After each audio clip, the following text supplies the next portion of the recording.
Bueno, buenas tardes o buenos días o buenas noches, de acuerdo a la hora que vean este video. La idea es compartir con ustedes algunas reflexiones relacionadas a las lecturas que les propusimos para ir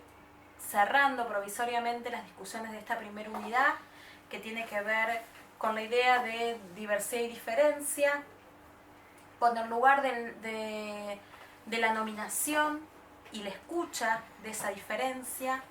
con las posiciones diferenciales que vamos a encontrar en términos teóricos frente a esta tensión entre diversidad y diferencia, y también la cuestión de las posibles exclusiones educativas que supone esta tensión no resuelta entre diferencia y diversidad. Vamos a trabajar y les propusimos leer varios textos. Uno fue el de Foucault, que han hecho un ejercicio de lectura y de análisis del video de Obedece la Morsa, que nos interesó proponérselo fundamentalmente porque creímos que tenía que ver con desafiarlos, interpelarlos, y desde ahí que sea gustosa el acercamiento a la lectura. Nosotros recuperamos mucho esas conferencias y esas clases de Foucault, fundamentalmente porque han sido un clásico en relación a las lecturas teóricas de las ciencias sociales para pensar los modos de tratamiento social de esa diversidad. Creemos que estas lecturas de Foucault nos invitan a recuperar esta idea productiva de la categoría de poder, esto de pensar que ese poder no solo está asociado a la negación, sino que tiene que ver con cómo se moldea y se produce criterios de verdad, criterios de enunciación y esas relaciones entre saber y poder. Y esas relaciones de saber y poder están fuertemente presentes en los debates educativos. En este caso vamos a empezar con el texto de Andrea Benvenuto. Andrea Benvenuto es una uruguaya, filósofa, que está radicada en París, en una universidad allí hace varios años, y trabaja fundamentalmente con la comunidad sorda. En el texto que nosotros les proponemos aparece, lo tengo a mano, se llama Cómo hablar de diferencias en un mundo indiferente, la sordera de los oyentes cuando hablan de sordos. Ella escribe desde la Universidad de París 8, y ahí trae una de las cuestiones centrales en nuestra propuesta teórica, que tiene que ver con el lugar de la nominación. Nosotros creemos que la educación necesita fundamentalmente revisar los modos en que nombramos la presencia de la heterogeneidad, que es constitutiva de lo humano y como tal es constitutiva de la escena educativa. Y ahí Andrea nos propone revisar esa forma de nombrar fuertemente, apelando a las categorías que Michel Foucault nos propone para pensar el orden del discurso. Y ella dice, cuando la nominación de un hecho, y en este caso de un sujeto, abre por ella misma un campo de acción y de reflexión diferente de aquel que implicaría otro tipo de nominación. Entonces, la designación se vuelve por ella misma un hecho político que implica como tal a toda la sociedad. Y ella ahí nos propone pensar la manera en que, en este caso, que es su objeto de indagación, cómo la comunidad sorda ha sido nombrada. Y trae algunas discusiones propias de los estudios críticos asociados a la discapacidad, que es esta relación o esta interpelación entre los oralistas y aquellos que defienden la lengua de señas como parte de pertenecer a una comunidad lingüística. Digo, ahí no vamos a adentrarnos en ese tipo de discusiones, pero sí lo aclaro para que comprendan desde dónde Andrea nos propone este texto. La comunidad sorda, y sobre todo en el Congreso de Milán, a la que ella hace referencia en el texto, definió que la lengua de señas no era algo digno, no era algo respetable, y los sordos debían hacer el esfuerzo por comprender lo que conocemos como lectura labial. Esto hizo que los sordos hayan tenido que tomar una lucha muy fuerte para el reconocimiento de su lengua como parte del abanico posible de lenguajes existentes, ¿no? Digo, ahí hay algo en relación a si reconocemos que el otro tiene una lengua o es un dialecto. Esto mismo lo podemos recuperar si miramos los estudios vinculados a la diversidad cultural más clásica en términos antropológicos. En la medida que reconocemos que la forma en que una comunidad decide nombrarse y hablar va a tener que ver con reconocer el lugar de enunciación y de producción de verdad de esa comunidad. En el caso de los sordos, ella dice, esta relación entre animalidad y humanidad que supone el reconocimiento no de su lengua va a tener que ver con esa forma de nominar, y esa forma de nominar va a ir abriendo un campo posible de acción. Con lo cual, el giro discursivo que las ciencias sociales y especialmente la filosofía ha construido tiene que ver... Corta un segundo, ¿vale? Continuamos. Siguiendo con Andrea Benvenuto, ella hace una cuestión interesante, digo, en esta relación entre la nominación y la lógica. Ella dice algo que me parece que es sustantivo y que lo vamos a seguir trabajando, esta idea de cómo se invierte una lógica de exclusión en una lógica de reparación. Y ahí pensemos en las figuras en las que la educación ha reparado, para pensar en términos de diversidad, cómo se da esta lógica reparatoria de tratar de completar al otro de aquello que no tiene para poder estar acá. Y ahí me parece que es interesante pensar en esa figura y lo vamos a seguir trabajando. Ahí esta cuestión, como parte de este giro discursivo, este giro lingüístico en las ciencias sociales y en la educación, va a recuperar a varios autores clásicos de la filosofía y va a trabajar algo en relación a esta idea del reconocimiento. Y para mí me parece que hay ahí como una cuestión bien válida que tiene que ver cómo ese nombrar deja marcas, esto que vamos a ver en otros autores más adelante, como las marcas subjetivantes de la educación, ¿no? Pensemos en nuestras propias trayectorias educativas. Nosotros seguramente esto lo han trabajado en asignaturas previas que han hecho el profesorado, pero pensemos cuánto la educación produce esas marcas subjetivantes que van a habilitar algunos procesos o van a limitar y a postergar algunas posibilidades. Y ahí vamos a pasar a los aportes de Carlos Escliar. Carlos Escliar es un autor exquisito, es un autor que va a trabajar desde múltiples lenguajes, algunos claramente desde los debates educativos, pero va a traer y a reponer los debates clásicos de ciencias sociales, de la filosofía y fundamentalmente de la literatura. Y nos invita, nosotros siempre en clase decimos esta idea de que cuando tenemos que venir a explicar o a comprender procesos que son muy complejos, seguramente la literatura ya pasó por ahí haciéndose algunas preguntas y es un buen recurso para tomar. En el texto que ustedes tienen para leer, Carlos retoma a este texto que es de Coetz, que se llama La Edad de Hierro, y que nos presenta una cuestión bien interesante que tiene que ver con los modos en que se construyen estas relaciones de diferencia a las que él presta atención en su texto. Él dice que la presencia del vagabundo en esta novela que le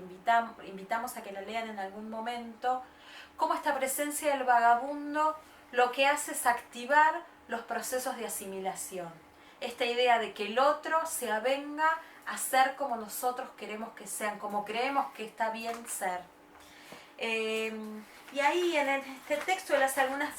algunas aclaraciones conceptuales en relación a qué supone la idea de diferencia, esta idea de pensar la diferencia asociada a esta idea de la distancia, esta idea de lo distinto, y va a hacer algunas precisiones conceptuales proponiendo la idea de diferencia como forma de interpelar de alguna manera a los debates que han impregnado fuertemente en estos últimos 10-15 años al campo educativo asociado a la idea de diversidad en la educación. Él dice, la idea de diversidad en la educación ha permitido, en términos descriptivos, reconocer esta heterogeneidad de la escuela, que la sabíamos desde aquellos que trabajan la historia de la educación y cómo los estados-nación han construido una política educativa buscando la homogeneidad para construir esta idea del ser nacional, pero al mismo tiempo esta idea de diversidad describe, pero coloca siempre al diverso en el lugar de la alteridad. Somos diversos sin duda, pero el discurso educativo lo que ha hecho es colocar que la diversidad en la educación no es otra cosa que ponerle la cocarda, que ponerle la marca al otro de que es distinto. Y él dice, me interesa inmiscuirme en cuáles son las relaciones que se construyen, meternos en impugnar la idea de diversidad, no porque no sea efectivamente en términos descriptivos, sino porque solapa y esconde los procesos de etiquetamiento, los procesos de diferencialismo. Y él dice, o lo que él nos trae como noticia, es que la diferencia no tiene que ver, no está alojada en un sujeto, sino que se aloja en la relación que establecemos en el espacio educativo. Esta idea de diferencia en tanto relación es potente, es audaz y nos permite corrernos de alguno de los lugares comunes, porque en mi caso, que soy trabajadora social, la idea de diversidad ha sido uno de los vectores desde donde pensamos la realidad social, este cruce de desigualdad y diversidad para explicar lo social. Pero lo que nos dice es, ojo, porque detrás de la idea de diversidad no hacemos otra cosa que construir marcas subjetivantes, que etiquetar al otro, que asumir que el problema, esto que durante algunos años, que inclusive en el trabajo social apareció, esta idea del sujeto inesperado. Y la pregunta que ahí hacemos es, ¿inesperado para quién? ¿El problema es que haya un sujeto que sea inesperado? ¿O el problema tiene que ver con los dispositivos y los modos de organización social que no previeron la heterogeneidad del humano? Algo de eso es lo que queremos transmitir con estas clases, con estos textos. Él hace un recorrido bellísimo en relación a la literatura, como les dije hace un ratito, y él nos va a decir y propone la idea de pedagogías de las diferencias. Él dice, pedagogías de las diferencias es el deseo de pedagogías pensadas filosóficamente. Es un deseo porque se trata de una concepción y una toma de posición frente a la cuestión educativa, a la enseñanza-aprendizaje institucionalizada, a las relaciones educativas, al currículum, al deber ser que la institución escolar dispara como dispositivo de normalización. Pedagogías de las diferencias, por ello, son pedagogías de lo plural, pedagogías de las singularidades, pedagogías de las multiplicidades, pedagogías de las experiencias pedagógicas infantiles. Y ahí algo interesante y que lo vamos a retomar, sobre todo la última unidad, para pensar la categoría de inclusión, que es algo que nos desvela, que nos interesa, sobre la que queremos explorar. Aldo Campo nos dice que la inclusión supone una idea de heterogeneidad, pero pensando en singularidades múltiples. No importan las diferencias ni las diversidades, sino las singularidades. Pero volviendo al texto y a lo que queremos trabajar en esta primera unidad que vamos promediando, tiene que ver con esta idea de pensar las relaciones de diferencia. Nos habilita un lugar novedoso para lo que veníamos discutiendo a quienes nos interesan los procesos de inclusión educativa, fundamentalmente porque nos coloca nuevamente en este lugar de que ya no tiene que ver con las particularidades de este otro al que debemos generarle adecuaciones, sino de poder pensar cómo la escena educativa construye relaciones entre sujetos que per se son diferentes. Y son diferentes por su singularidad, pero no solo el niño con necesidades educativas especiales, también el docente que debe construir alternativas, otras pedagogías, otras para poder pensar el acto educativo. Y ahí, hoy les decía que él tomaba los aportes de Lefebvre para pensar la cuestión de la diferencia, y él, les voy a leer rapidito una frase, un textual de él, y dice: y la diversidad no va más allá de una verificación, no capta el paso de la originalidad que pretende ser sustancial y que se cree esencial a la diferencia, a través de las pruebas que esperan todo aquello que proviene de la naturaleza. La palabra diversidad se acomoda a cualquier cosa: guijarros, minerales, niños, flores, vestidos, mujeres. Permite describir, prohíbe la operación metafísica a través de la cual los árboles diversos se identifican a la idea de árbol. Los diversos frutos a la idea de fruto, por su competencia, no va más de ahí. Con lo cual la idea de diversidad nos permite describir, pero nos quedamos a medio camino, y de ahí la propuesta de pensar la diferencia. Pero Scliar dice, quizá la diferencia valga la pena, quizá la diferencia sea lo que mejor narre lo humano. Porque al fin de cuentas, pensar desde las pedagogías de las diferencias, pensar desde estos debates, es poder pensar el derecho a la educación, poder pensar una educación que se materialice desde una corporalidad que construye experiencia, de una corporalidad que habite los espacios, unos espacios que no son per se, que no son dados, sino que también se construyen desde estas relaciones de saber y de poder. Cuestiones que me parece interesante recuperar y que tiene que ver con el texto de Connelly y compañía, que tiene que ver con la idea de narrativas y la idea de investigación educativa. Nosotros creemos que el desarrollo de la práctica docente produce saberes y que necesitamos todo el tiempo, porque recordando que nuestra propuesta de la asignatura se enmarca en un profesorado, traer nuevamente y reponer esta idea de que los docentes son intelectuales que desarrollan una práctica social en la que recrean